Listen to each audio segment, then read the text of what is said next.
I think quality of hire Mhm. is an interesting one where obviously everyone wants the best possible candidates all the time, but do you want to spend 6 months finding a 5% incrementally stronger candidate versus spending 2 months finding someone who's almost as good? And these are real questions that people have to ask. Welcome to Offer Accepted, the podcast that elevates your recruiting game.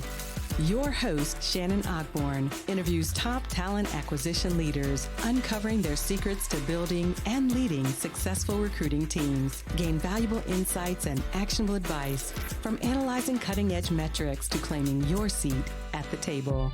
Let's get started.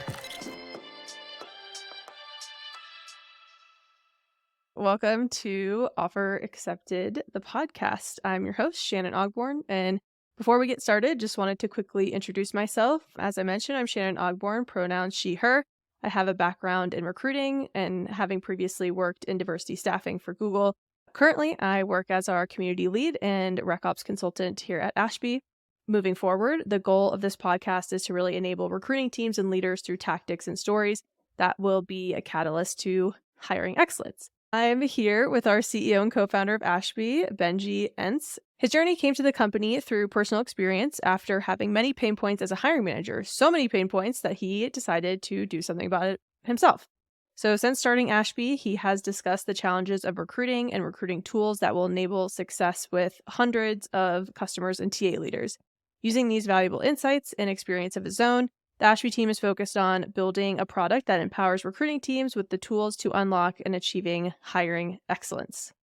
Benji, anything you want to add to that there? No, I think it was a great intro, and I'm super excited that we're doing this. I think from day one when we started Ashby, we always talked about the importance of the product, but also kind of all the advice that should go along with that. And I'm excited to share a little bit today, and then also have a bunch of amazing guests down the line jump in and share their best practices. Amazing. Well, one burning question I know I had when I joined Ashby is, where did the name Ashby come from? That is a great question, and it's actually asked a lot more frequently than I would have expected. If you know Abikami, here's both of us are technical co-founders. I'd say we have a technical background. We were very pragmatic about the name search. So it basically came down to a name that is not specific to any individual product, because we wanted to make sure that we can build multiple products and don't have to rebrand down the line. We want to make sure that the trademark is available, the .com should be available, and we didn't really want to spend more than 2 weeks on finding a name. So we floated around a bunch of things, and then I and Abik were living in the East Bay and the San Francisco Bay Area.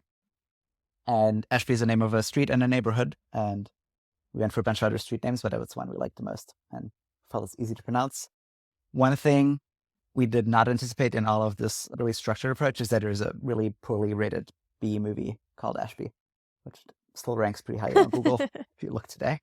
And also That's hilarious. Ashby.com, whoever owns that, it's probably their surname, and they don't seem to want to sell it to us. So if you're listening and you own that domain, please sell it to us. But yeah, Please, that's we're where the name begging came you. from. That's great. I definitely know several founders who decided on a name only to find out that buying the domain was going to cost an absurd amount of money. And they were like, well, we either pay this or we switch it. So Yeah. better to be in a position to know the domains available. Until then, we're ashbyhq.com. But it's okay. Exactly. Great. Well, as I had alluded to in the intro, the topic we're going to be talking about today is hiring excellence, both, the pillars and the competencies that we've put together, and then also a little bit about how the product can help enable us there. So can you tell us a little bit about what the concept of hiring excellence is, or how you sort of came to that concept as important to Ashby? Yeah. I think part of it was kind of inherent discovery. So for a little bit of background, you touched on it, but my background is all in software engineering. My last role, I was a IC engineer and then transitioned into engineering leadership, and really spent all my time trying to recruit the best possible engineers to my teams. And when you try to do something as good as possible, you start analyzing a process and finding all the different ways and areas where you can improve. And I think that kind of was the origin for me. Like, hiring was just so important for the company that we had a ton of focus on it. We spent a lot of time analyzing and reassessing our process and just making a number of improvements. And then the interesting thing is that I didn't notice at the time just like how broad the different categories are in which we could improve. Like there was always one focus at any given point in time, but taking a step back, there's like a ton. And so over time, we worked our way back into this framework to try to be really holistic and be like, what are all the things talent teams, hiring managers want to excel on? And the focus might be different for any given company at any point in time. But we're trying to build like this comprehensive map basically that people can go to. Amazing. All right. Well, we're going to get to some tactical stuff with hiring excellence, but would love our listeners first to hear a little bit more about Ashby and what Ashby does. Yeah. So as I mentioned, the podcast is really going to be on general concepts. And so we're not going to focus on our product all too much. But for anyone who's listening and has not heard about us, we are a modern all-in-one recruiting platform that includes what you would traditionally consider an ATS, also a sourcing and CRM component, really advanced scheduling automation, and then underpinning all of that advanced metrics and automation.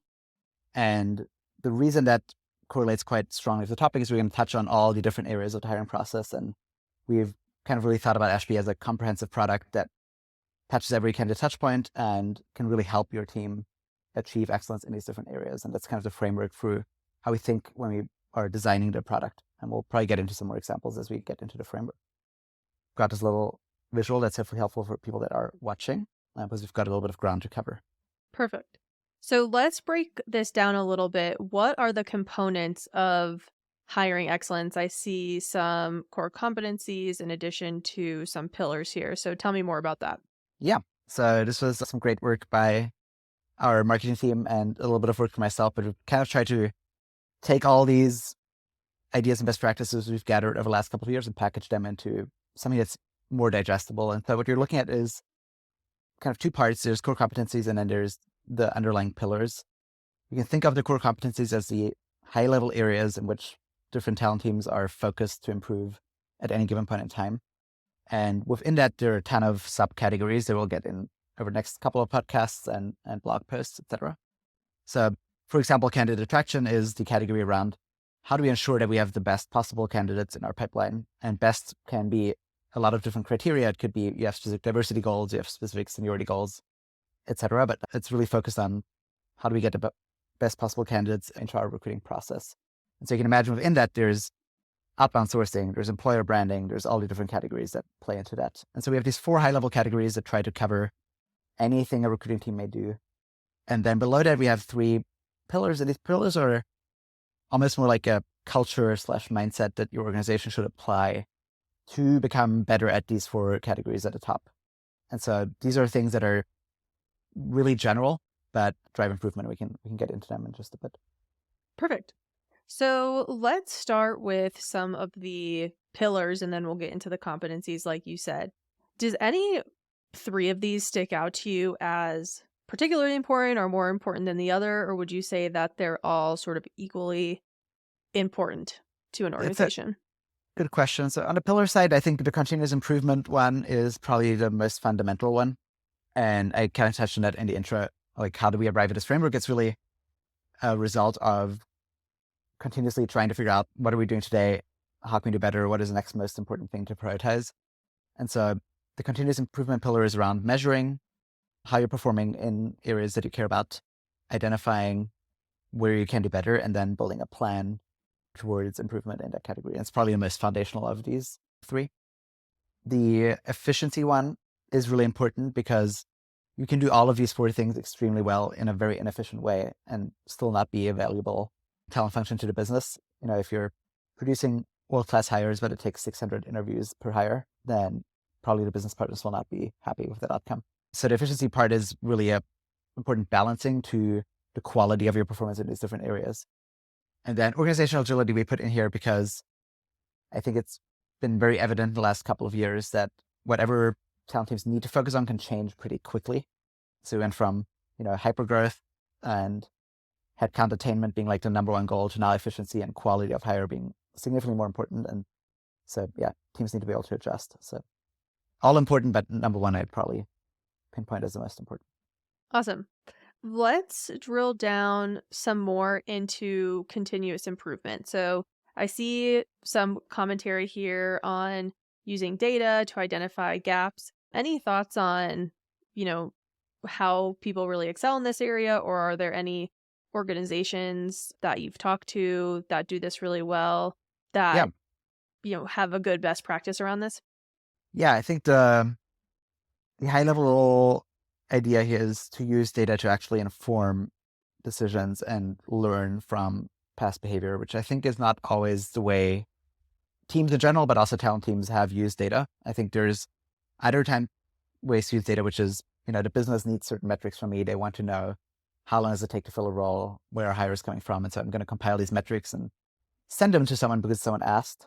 I think that's a way to use data that is also helpful, but is much less efficient and impactful. And what we see the best companies do is now actually use data day to day for whatever areas they may be focused on, and really focus on actionable metrics that are specific enough that you can make a change in your process as a result.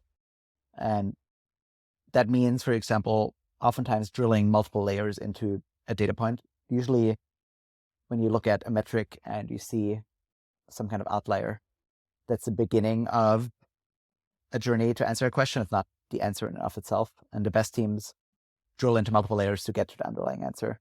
Very quick example here being, let's say, conversion rates. Let's say we're looking at it by department and we see we have a much lower conversion rate in engineering than in other departments. You could stop there and just be like, okay, our conversion rate is not great. Let's try to improve it. But you could probably go multiple layers deeper and try to see, like, why is that? Are candidates dropping out? Are we rejecting candidates? If candidates are dropping out, what is the candidate NPS or anecdotal feedback? If we're rejecting candidates, why? Which interviews are the ones where we're rating poorly, et cetera, et cetera. So the best teams do that and get to these actionable metrics. And we actually had a webinar on that a while back.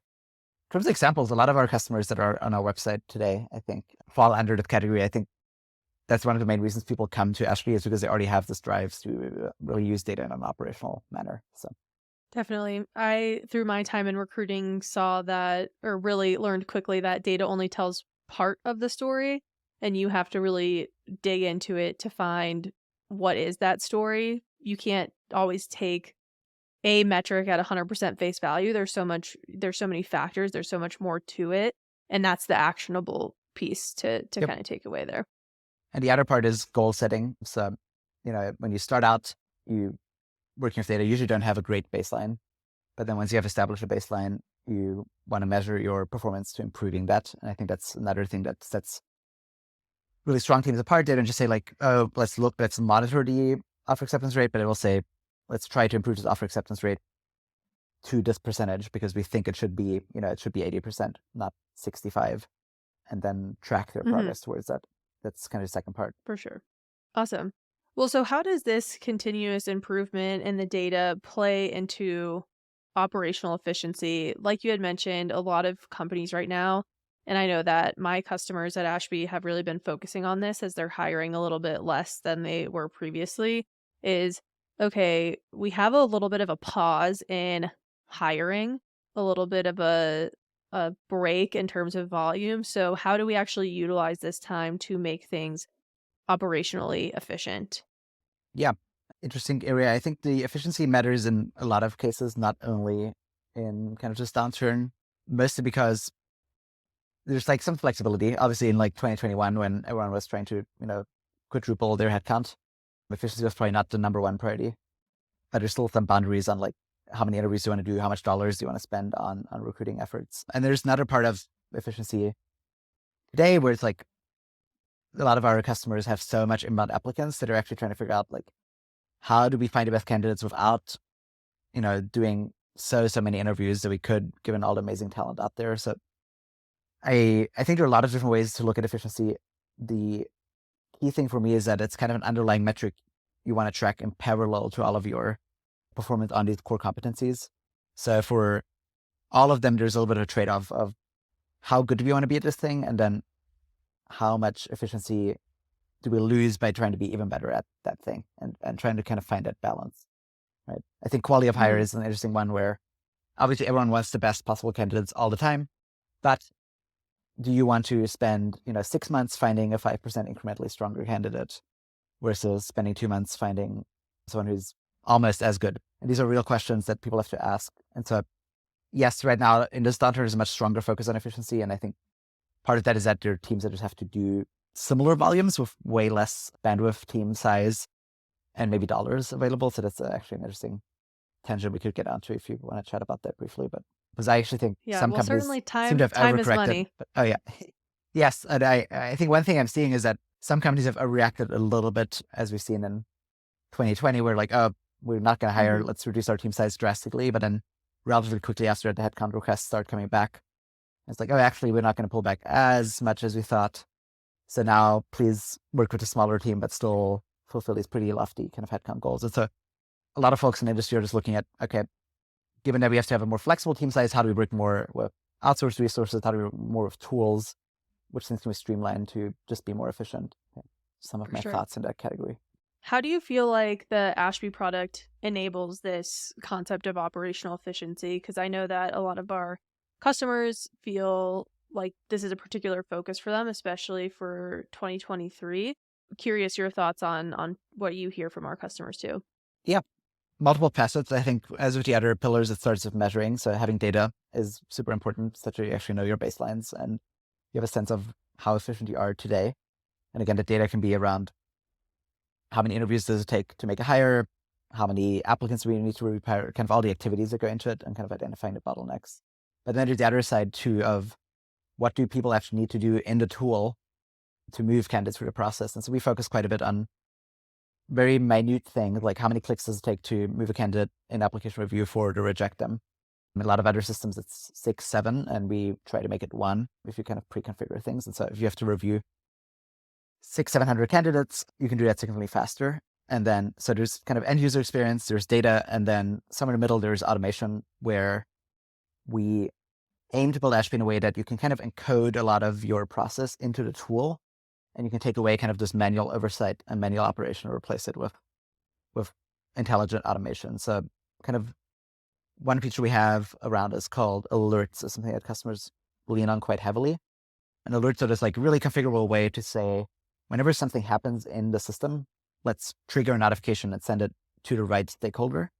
And that is something that historically has been done manually. You know, there's like a recruiting ops person kind of monitoring what's happening and pinging recruiters to kind of complete certain tasks. And a lot of that can be automated. So that's been a pretty strong focus. And some of it is not Ashby specific, some of it is more process focused. And I think that it, again, is like, historically, we're trying to attract as many candidates as possible. Now we see more companies say, okay, once we hit like, 200 inbound applicants, let's actually unpost our role and let's go through this first batch of candidates and see if we're going to get a strong hire out of there before we accept more applicants. And I think that's stuff that teams are just getting kind of a little bit more smart around efficiency metrics. Yeah, absolutely. And I think you had sort of touched on this, but it's so important to get operational efficiency right, whether you're in a downturn, although it's a little bit easier in a downturn because you have a lot of more time and capacity to make those changes. But I worked for a startup early on in my career, and I was the first recruiting asset there. And we had a decent process, but it wasn't all that efficient. We were doing a lot of interviews for one job, for jobs that we should have honestly probably filled faster, to be frank. Yeah. And if we would have had a little bit more operational efficiency up front, we would have been able to scale a lot better and have a better balance of the quality with the time that it was taking us to make the hires. Yeah. And that's also super important in kind of touched on this like third-party organizational agility, but we know that recruiting fluctuates quite a bit, especially in high-growth tech companies. And if you don't have this operational efficiency in place, which we saw quite a bit in 2021, and you suddenly are asked to hit super high headcount demands, then your only tool is adding more people. You don't really have many other levers at that point if you're not prepared. And that is just obviously not great, because then at some point you need to reduce the size of the team again if the demands ebb. And so being prepared with operational efficiency allows you to maybe delay growing team size and kind of flex a little bit more the existing team with hiring demands. And I think that's another interesting part where we see a little bit with our customers. I think a lot of our end users come from a recruiting background, but in Ashby, they're becoming really sophisticated with tooling and automation. And I think that's a great way to kind of make themselves more efficient, again, by the organization, kind of flexibility of like where they can apply their skills and how they can scale up and down with hiring volume and what to focus on. This leads me to a question that I've gotten a couple of times regarding team size and recruiting resources, coordinators, sourcers, recruiters. Should sourcers, recruiters, and recruiting coordinator type roles be scared or excited about all of the innovation coming with changes to the talent space? Because there are a lot of folks who are like, oh my gosh, is this going to eliminate my job? And then there's the other side that thinks, maybe this will actually just enable me to do my job better with less time and also do the things that require human touch and some that, you can replace some of those things that don't Yeah. require human touch but are requiring it right now. Yeah, it's a good general topic, and I try not to explore this too much, but I think there's a long run history of, types of jobs people are doing changing with technology. But somehow we are pretty good at continuously finding things for people to do. And I think that's kind of part of this continuous improvement thing. Like as soon as you can automate one thing, you can move on and focus on a higher value other thing. So some, in the long run, some jobs will certainly go away across the entire industry, not just specific to recruiting. Mm-hmm. But these people will have skills that they can apply to more enjoyable tasks, right? And so I am not concerned there, kind of like, but it's a much, much broader question, probably for a different podcast. But I generally think the impact we're seeing is people upskill themselves, they make themselves more valuable to their current organization or any future organization. Some of the more menial tasks tend to get automated away as technology improves. I think that's a general trend. Right. I know we've talked about this before, but many go-to-market type teams, marketing and sales, have had tools that enable their success and help with operational efficiency for years, and recruiting is just kind of on the precipice of this. So I think in a way too, if you look at that, yes, maybe some of the manual work has been eliminated, but largely the roles themselves have just shifted to different task priorities, expectations, and things like that. Yeah, I think that's definitely right. And the interesting thing about recruiting is that it is a more complex coordination problem than almost any other problem in the business. We see that kind of as we're building the product, where it's like there's so many stakeholders involved that need to participate in the process, and there is like a good amount of human touch required. Like in the end, if you're trying to have a great experience for hiring managers and candidates, a lot of it is like, I don't know, like upscale hospitality. Is that maybe a good example of like what the experience you want to deliver to like a really complex groups of stakeholders? So I think there's like so much more we could do if we can eliminate kind of the grunt work of like having to send emails manually, send calendar invites manually. And we see that a lot in companies already today, where coordinators focus on true candidate experience, touch points of candidates, really meaningful updates versus just like the grunt work. Definitely. As a RC back in the day, shout out to all the RCs out there if you're listening. It's a tough job, but it's tools that would make you able to focus on what requires human touch. So, and a lot of our smaller customers, RCs, are taking on more and more recruiting operation roles. And I think part of it is that their background tends to be kind of a little bit more in system thinking, because once you start solving like scheduling puzzles and you're really process oriented, I think that like a good on-ramp onto kind of more complex data and operations work down the line. So definitely. Awesome. Well, I feel like we've pretty well covered the pillars. Should we jump into more of the core competencies and how you all thought about building this competencies out? Yeah, sounds great to me. Where do you want to start? So in terms of deciding on the competencies, how did you come to these four? Because there's so many competencies in recruiting. How did you boil it down to this? It's a good question. I spent a lot of time thinking about this early on, and I actually had a list of probably 6 or so that were slightly more confusing than this. And then Harriet on our marketing team helped me, and a bunch of other people helped me narrow it down to 4. And I think the goal of this was we want every single thing that a recruiting team may want to excel at fit into here. And we wanted buckets to be relatively clearly delineated. And now there's some things that sit in multiple buckets. That's just kind of a natural outcome of how this kind of stuff works. But the idea is that once we build, you can imagine it's like a very high level table of contents of a book on how to excel at hiring. And within that, you can have many, many sub-chapters, but it should neatly kind of fit within these categories. And so by process of elimination, a lot of thinking, we arrived at these 4, and we think that this works pretty well. Similar kind of question for the pillars. Does any one of these, the core competencies, so we have strategy and planning, candidate attraction, candidate evaluation, and stakeholder engagement, Does any one of these jump out to you, especially after your conversations with a lot of TA leaders, of either what people are focusing on a lot Yeah. or what is the most important to talent leaders? Yeah. Good question. I think there's a little bit of a hierarchy of needs of, you can only move on to some things like strategy and planning if you've got the core of recruiting working pretty well. And Mm-hmm. the absolute essence is, in the end, how do we hire the best possible people? And for that, the two pillars that are most important are candidate attraction and candidate evaluation, because you can only hire great people if you get great people into your funnel, which is candidate attraction. And you can only hire great people if you actually identify, out of all these people you have in your funnel, which ones are great, and you reliably identify these people that actually perform well on the job.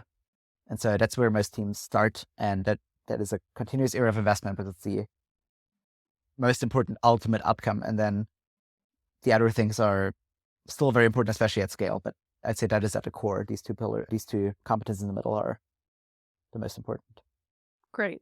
So let's start with candidate attraction then. How are we defining candidate attraction here? Yep. So again, the idea is you have jobs in your company, and over time you'll have many, many jobs your business is doing well. And the ultimate goal for any company should be like, how do we have access to the best possible talent for these roles? And that is the ultimate part of this bucket. And within that, there are a ton of different ways to think about it. But the ultimate goal is whenever I open a role, we immediately have a number of top tier candidates in that pipeline that we can quickly hire. That's the lofty ideal state that no one can really fully achieve. The ways to get there are various, like sourcing, outbound funnels, referrals, employer brand, and content that attracts inbound candidates. All of that stuff falls under the category. And also candidate experience. It's like getting people into the funnel, but also closing them. And so anything that makes a candidate pick your company at any point of the process falls under a bucket. Yeah, and there's so much word of mouth that there was a time where I was interviewing for a company early on in my career. I had been on contract. They couldn't renew me full time, so I had started looking for a new job. I had went on site for a company that someone who had just started at my current company had just interviewed with, and she was like, cancel your interview. This place is terrible. It's the worst. And I was like, oh my gosh, like, and you really take that to heart because this is a person that you trust telling that. So candidate attraction is more than the employer brand that you put out there that you have control over. It's also the things that people say about you that you don't have control over. The only thing you have control over is how well you run your process and experience. And that's a big part of candidate attraction for sure. Strongly agree. That's why it's a super broad bucket. And that's maybe one fallacy of just like these 4 competencies.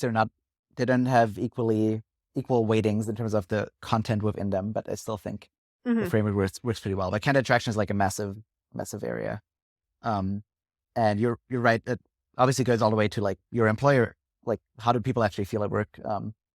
Would they refer their friends or detract them from interviewing? Exactly. It sounds like a pretty bad place. Exactly. Yeah, it's like, haven't you said a lot of bad things about where you work? Do I really want to apply to work there, or do you really want to refer me? Yeah, that's definitely a big part of it. I know that in part of candidate attraction that we talked about was, the talent mapping and building profiles for strong talent. Can you tell us a little bit about that? Yeah. So within these competencies, and maybe that's a good point to like talk about. So we're not just like putting these competencies out there, but we think about companies trying to go from like a basic level of performance in these competencies to an extremely strong level of performance. And again, the area you may focus on at any point in time could be different. But what we're seeing still relatively rarely in the market, but we do see in the best and often like larger teams that can afford this, is have a more strategic approach to candidate attraction rather than a pretty reactive one. So a reactive one would be, we have to hire another account executive, post that role again, let's do the intake meeting, and let's go and kind of put a source around it and just like start from scratch sourcing people that look like what we just discussed in that intake meeting. That's kind of a reactive, like you're doing a 1-by-1 hire process. If you're more strategic about it, you could take the same process and say, okay, here's the kind of sales team we're building. Here's the skills we're looking for.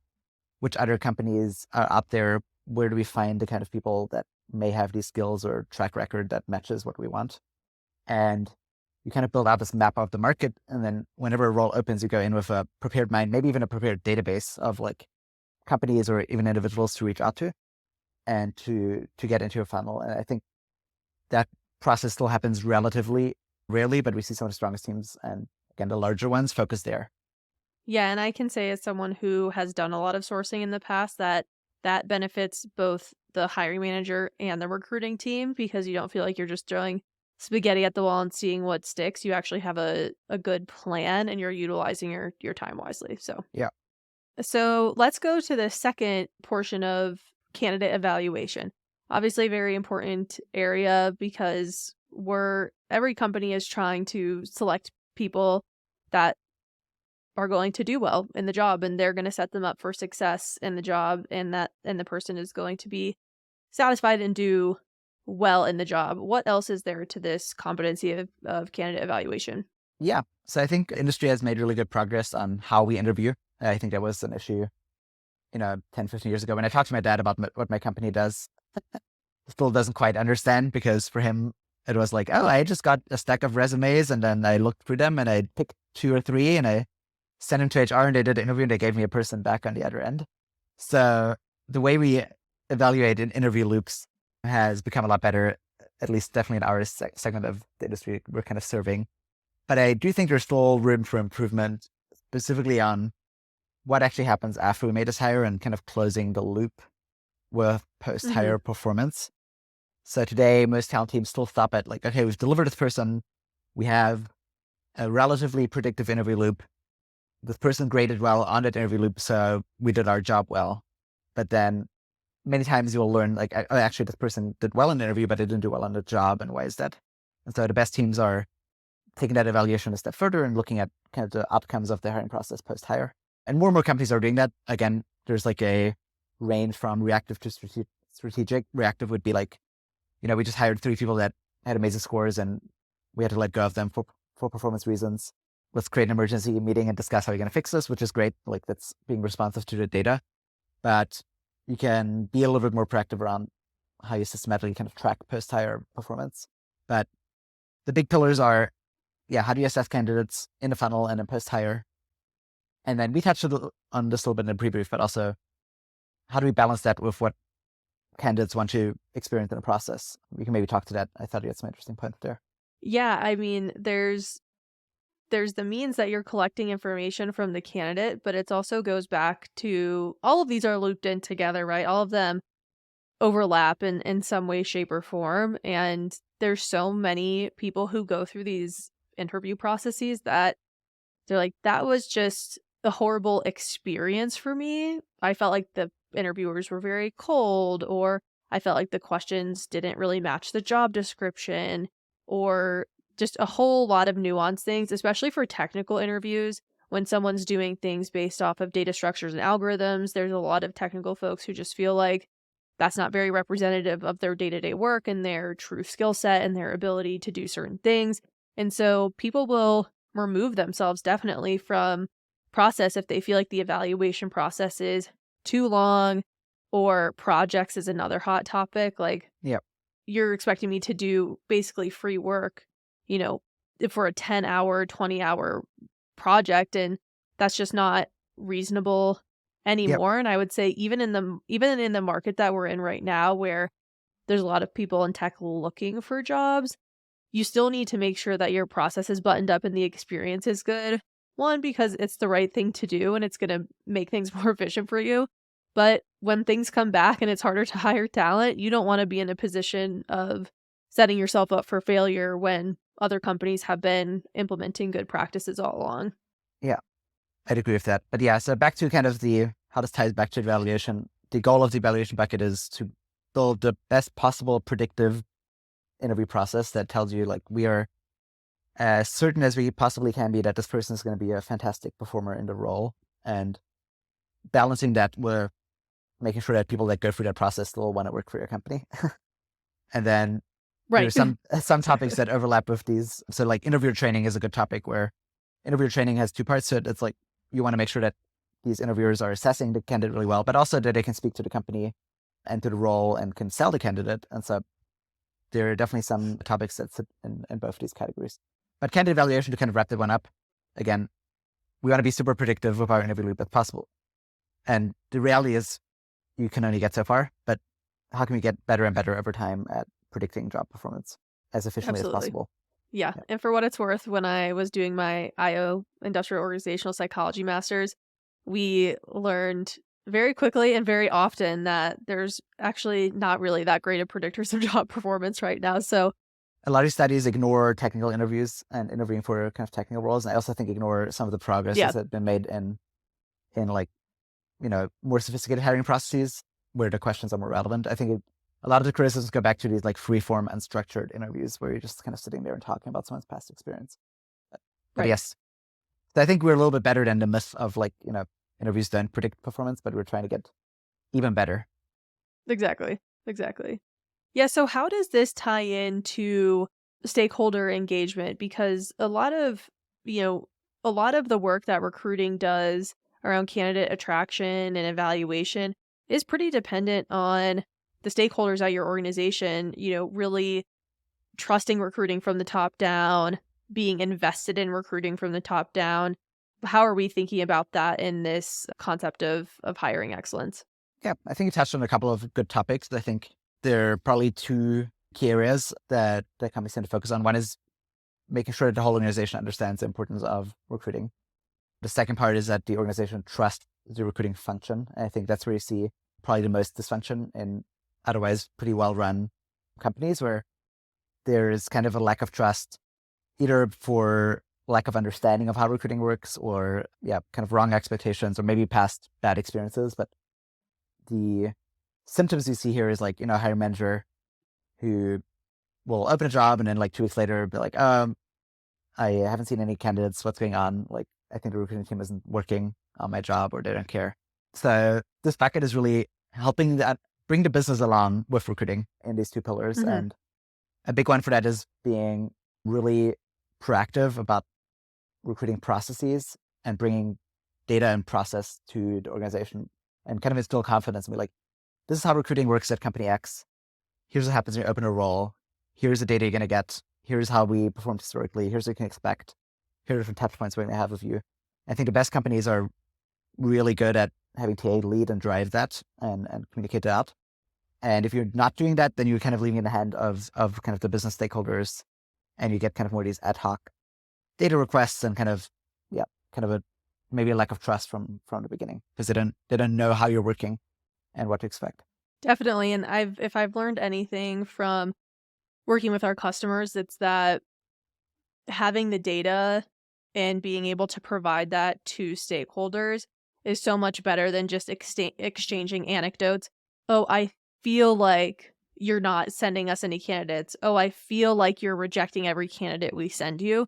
It actually like allows people to be precise and put a name to what is happening and the reality, because we all live in our own realities of how we perceive a situation or what we think is happening. And when we can say, not just I think this is happening, but I know this because I can see this in the data, that's when teams and stakeholders can work a lot more closely together to solve any issues that are coming up because they can name it more specifically. Yeah, I strongly agree with that as well. And we see interesting data points that people are looking at now. For example, how many applications did we have to review for this role? Because that's like a big time sink now that's maybe not visible to other people in the business. And again, I think if you think about the ladder here of like what does basic performance in this category look like? What does excellent performance look like? I think excellent is really TA having the kind of buy-in and place in a company to be able to put a stake in the ground and say like, here's how recruiting works. And if you have feedback on that, let us know. But here's the process. Here's the things we're going to track. Here's the delivery model. All of the things are kind of like put out there, clearly documented, etc. Then I think you have the best level of stakeholder engagement. And when the head of TA and the TA organization is treated as a peer in like key decisions around, and it touches on the strategy and planning bucket, but key decisions that impact their function, right? Where they have good enough relationship with execs that they don't just get thrown a hiring plan at them kind of a couple weeks into the quarter.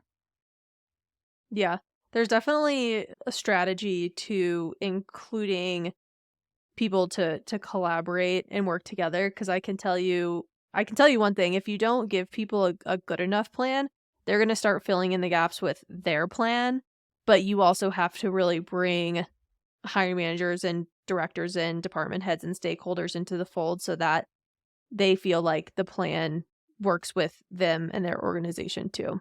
Yeah, that makes a lot of sense. And obviously other topics that are in here is like, prioritizing headcount accordingly, communicating that, like, what are our P0 roles? What kind of level of service can you expect? And we see some companies with interesting models where there is a tiering framework. And then, for example, the involvement from a TA team depends on the priority, but they have set up good enough recruiting operations that they can do self-serve hiring for other roles. And so you can basically be like, hey, if you have a P2 role and you think it's really important to hire a mentor, you can go, you can source candidates, you can interview people, you can move them through the process, just follow these guidelines that may be implemented in your tool. But if it's a P0 role, then you can expect we will source this many candidates, we'll deliver RCs, will run the process, etc. So you can really do this like tiered service model. I think that's kind of the best implementation that I've seen in that category. Yeah, totally agree. Yeah, and you mentioned something about headcount and planning and stuff like that. How does that go into the last competency of strategy and planning? Yeah, so that's kind of, I touched on this a little bit. It's also a slightly horizontal concern in that this bucket is really about being proactive and having a plan versus reacting to things that are happening day to day in the business. The planning component is really specifically around headcount planning, capacity planning on your team, and being part of the conversation where you're establishing, like, what is our plan for talent at this company? What kind of people do we want to hire? When? How quickly? And so the best TA teams are able to get a seat at the table. We're going to talk about that, I think, in a future episode, to be able to be part of the plan that they're signing up for, like most other functions are, right? Most companies don't give a VP sales a number without letting them influence their hiring plan or other numbers. You don't say, like, please bring us $40 million of new AR next year. Right. And so we don't want to see that in talent either. And I think we're getting better at that. That's kind of one part. The strategy part is kind of overarching all of this here, but like, what is our plan? What are our top priorities? Which are the areas we want to invest in and how much? And being kind of deliberate about that versus, again, being more reactive to issues that crop up. And there will still be issues, but you should go in with a plan and try to adjust that plan rather than being entirely reactive. Definitely. I mean, I can say as a recruiter, there's nothing that feels worse than being handed an unachievable goal because there wasn't correct capacity planning. When you just take the number of hires that has been proposed as needing to be made and divided by the recruiters, and you're having to do, in theory, 50 phone screens a week and making, 20 hires over the quarter for maybe like some highly niche roles. It feels really unfair. So when companies can do capacity planning, it's going to be a lot better. Yeah, I would agree. And that's still an area we're learning, but there are some basic things. And there's like the tooling side and process side, but there's also, again, kind of just a mentality change that has to happen, and where the TA function has to have enough buy-in from the business to be able to step up and be like, push back on a plan and be part of the planning phase and be able to find compromises. Exactly. Yeah. So that exactly. is a big area that a lot of companies are still developing in. Definitely, for sure. It's always a continuous improvement process, if you will. Exactly. Awesome. Well, I know we're getting close to wrapping up here. Any sort of last thoughts on hiring excellence, pillars, the competencies that we didn't touch on? Yeah, no, well, I'm curious to get feedback from more folks. We've tested with a couple of people, but folks that are listening that have any thoughts on the structure, would be awesome to hear their thoughts. And then I am super excited to dive deep into all of these because there are a lot of subtopics under there we couldn't even touch on today. And really excited to, put a little bit of effort in on our side to help guide teams that may want to improve in an area where they haven't invested as much in the past. So really excited for future episodes and other related content we're going to put out. Awesome. For those looking to read more from our blog posts and content, you can go to ashbyhq.com/blog for that. Well, Benji, thanks again. I really appreciate you spending time with us today, and it was great having you on Offer Accepted, the podcast. It was awesome to be here.